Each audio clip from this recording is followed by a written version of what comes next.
This is Derrick Broze with the Conscious Resistance Network. I'm here in Los Angeles, California. Today is Saturday, September 19th. We're at the United We Stand Festival, and I'm talking with Nattali Rize, who just performed earlier, also the front woman for Blue King Brown out of Australia. And yeah, how are you doing? I'm very well, thank you. So I want to give you an opportunity first to tell the audience that we have on the Conscious Resistance more about your work and what you do and your music and what it means to you and the message behind that. So I guess just tell us a little bit about who you are and how you got into music and that. Well, my name is Nattali Rize, and I really come from all directions, for real, but I've been living in Jamaica for the last year and a half, grew up in Australia, but I was born in America, and music has been a huge part of my life since I picked up the guitar when I was 13. And, conscious music was always there in my childhood.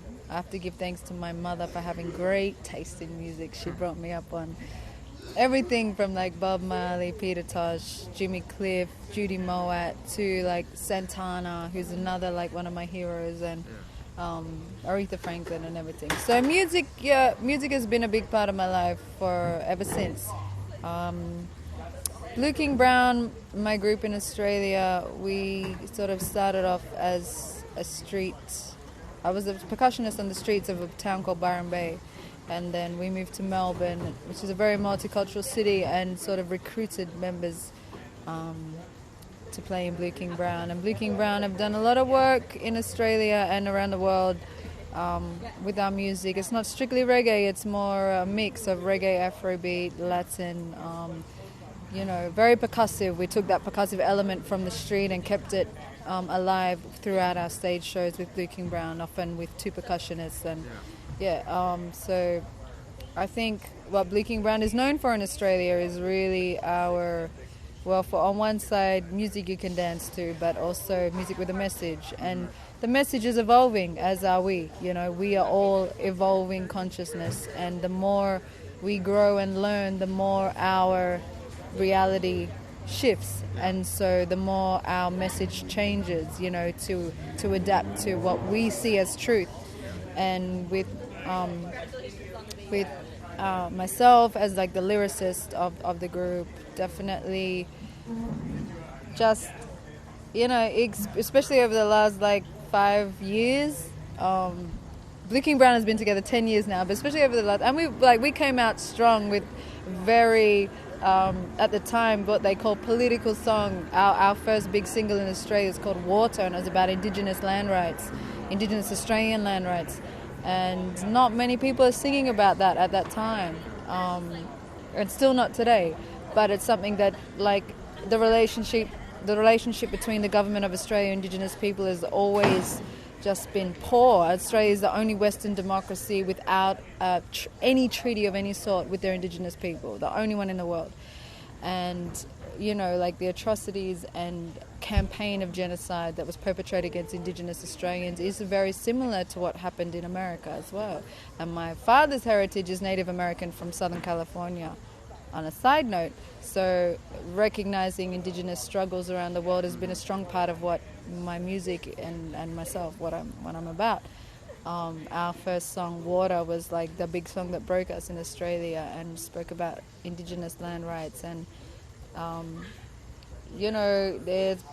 we see that there's a time that people are ready to connect with the messages, and it's not always, they're not always ready to connect with, but at that time they were. And now I see it again, like this wave of consciousness that is, and it's probably not just, this is just my reality, like everyone is experiencing their own world within their own universe. But for me, this is what I'm seeing throughout my works. And after spending some time in Jamaica working on a solo project, Nattali Rize, and then being here, even like performing at my first sort of event like this in America, is just a signpost to me that the consciousness is moving in the right direction and that I am where I'm supposed to be. So the message is really about freedom, to be honest. And we work on many campaigns, especially in Australia, of course, because that's where I've been most of my life. But freedom for different things. In a broad sense, freedom from mental slavery, freedom in freedom to live how we are supposed to live, to realize our full potential as human beings in this solar system, in this galactic reality. And in a more practical sense, freedom for ourselves and our brothers and sisters. In Australia, we have a very close neighbour called West Papua. It's the western half of the island of New Guinea. You have Papua New Guinea and you have West Papua.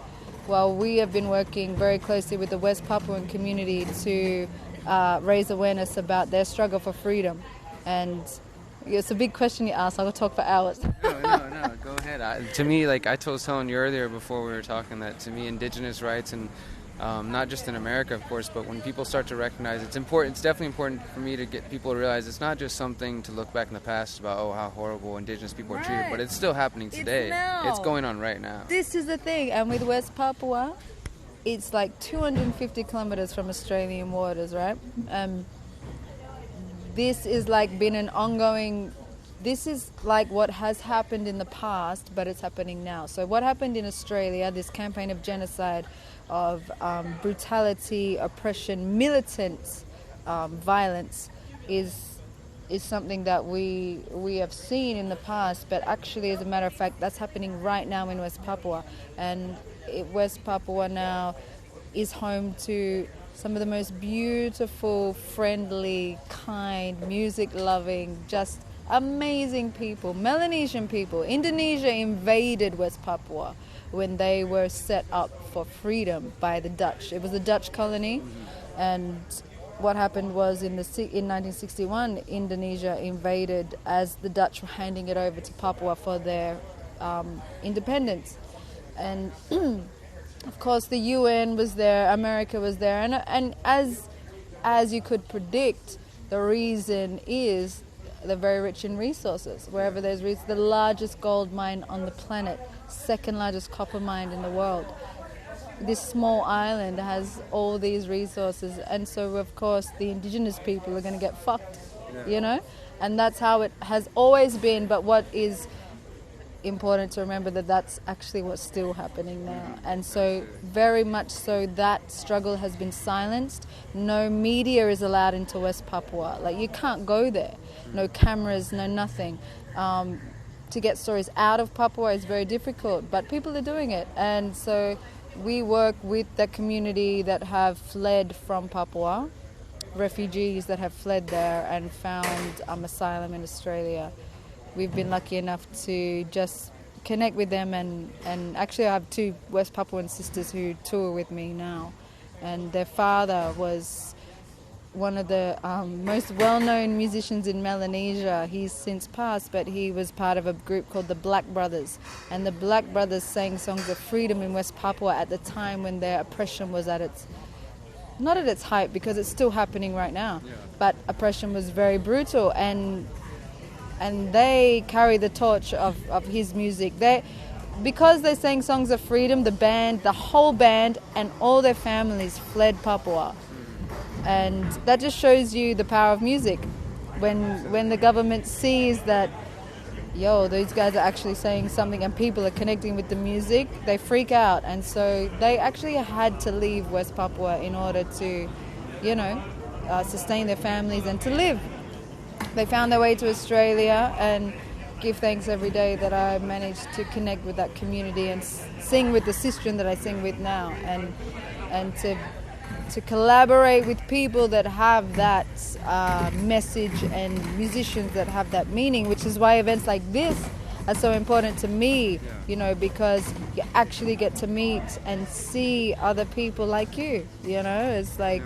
I absolutely agree. I mean, for a long time I've tried to, both back in my community in Houston and just abroad through the internet, try to get people to understand that if we're really going to achieve change, it's going to come through a cultural change, and that's through the music and through the arts, and trying to reach people on that level. And we have to realize that, and I just have the utmost respect for people who choose to use their voice for whatever type of music they play. I'm a musician myself, and try to make it like, well, our words, our music is going to empower people, elevate people rather than break people down, and rather than distract them or whatever it is, and try to build people up. And you also discussed the importance of recognizing that the struggles continue, and you talked about like this island and the mining resources. I recently went to Arizona, the San Carlos Apache Reservation. They're fighting off this Australian mining company that's about to start drilling on their land. What are they drilling for? For copper. That's a copper mine that they're selling off land that's been sacred to them for generations, where the Apache have gone to when they were escaping the European colonizers. They were going to jump off this cliff to commit suicide rather than be captured. And so there's tons of sacred land. It's been sold off as of the end of the last year. And so I went there and stayed with them for a couple of days, and we did video and did interviews and talked about it, because it's just so crucial for me to, just as a human being in general, but also as somebody with native blood and trying to follow those paths and understand more about that, to see that this is still taking place and there's so many people who are affected by it. And to me, it's just like, it's something that I want people to see. They have to know that this is happening, and we're dealing with all this stuff. What, besides obviously using music, but in your eyes, what are the solutions to this? Is this going to come? Are the real answers going to come through government? Is it going to come through community, or the people out there who are listening and watching and see all these things but want to know solutions or ideas? What are your thoughts on that? Well, for real, like, one thing is for sure, I don't have all the answers, but the one thing for sure is that these solutions are not coming from governments. They're not coming from governments, because the system in which the government is set up is not conducive to equality, environmental sustainability. In fact, they herald progress as mining, profit. That's what their progress is. It's not progress. The exploitation of land, and therefore the exploitation of humanity, therefore the exploitation of consciousness, therefore the exploitation of our future. That is not the same thinking that is going to create solutions. So absolutely, I 100% advocate community-driven solutions, and it's relevant to where you live. And I'm the kind of person that is, like so many of us, we know that something's wrong, and we're starting to be able to identify and name what is wrong. And after that, we know that, all right, this system is not ever going to work for us. It's never going to work. It's never going to work for us. So what do? You have to create new ones. And in my mind, for me now, I see the future as sovereign communities. Like, I see people reclaiming their sovereignty. And in Australia, I see it with more and more with the Indigenous people, because we don't have a treaty with them. The government doesn't have a treaty with Indigenous Australians, so technically they're not bound by any of their laws or any of that. And as a matter of fact, all of us, just by the fact that we are living beings, are sovereign. So why do we submit and give our power to these entities, these corporations masquerading as governments that employ officers and these henchmen, these policemen and things like that, to taxmen? What? Why? What is going on? It's complete fuckery. And we see that. For me, it's like, we're the only species that pay to live on this planet. We are the only species that pay money to live here. The birds and the bees, they don't pay nothing. Earth and the trees, they're not paying or renting. They're just living and they're flowing with the energy. So you better stop and think outside of this reality. Because that's the way it is. It's like, when you get that perception there, you realize, okay, there's a bigger picture and there's a bigger story, and we well and truly are slaves to a system that will never serve us. So the change has got to come from within our communities, within ourselves, within our hearts. That's what it is. The revolution is, and the evolution is interior, because it's like that. It's like whatever comes from within is what you project without, and that's why thoughts are so powerful. And as the more we learn about that, the more we realize, like, when you study back, like, ancient Egypt and things like that, and not even just that, but universal laws and amazing people like Albert Einstein and Nikola Tesla you realize what they actually knew, what they were tapping into, was what we should all be tapping into. It's like, well, that's what we should be learning about them. We shouldn't be learning about Christopher Columbus or Captain Cook in Australia.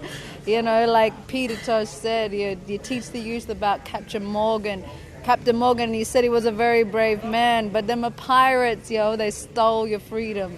And real freedom comes from within, and when you learn your own power, you're able to project it and create more of it. So we amplify each other's energy and ability to create and exist in a way that sees us be able to tap into that higher consciousness and just make this system obsolete, because that's what has to happen. We got to create the new systems as it, the thing is, for me, it's like this, what we have now is unsustainable anyway, so it's only a matter of time.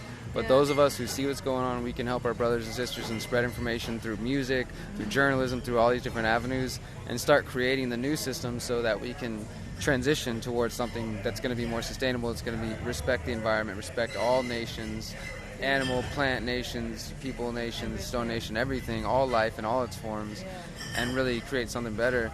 Where can people find more about you, your music, and everything you got going on? Well, it's Nattali Rize, NATTALIRIZE.com or /Facebook or /Instagram, Twitter. It's all the same, Nattali Rize, or Blue King Brown. So you can check it out. You have some new music coming out. Have you released anything recently? What's the most recent thing you've been working on? All right, so Blue King Brown recently released a new album called Born Free. You can check it out. Also, I just released a debut EP for my solo project with a Jamaican drum and bass duo called Notice. They're kind of like the new generation Sly and Robbie. And we've been working together over the past year and a half, and we just released our EP. We've been on the road touring it in America for the past 3 months, actually. And that's called Nattali Rize and Notice, and the EP is called New Era Frequency. So, but really, it's all there on my socials. You can link me and just say what's up. And thank you for everything you do. I appreciate your time.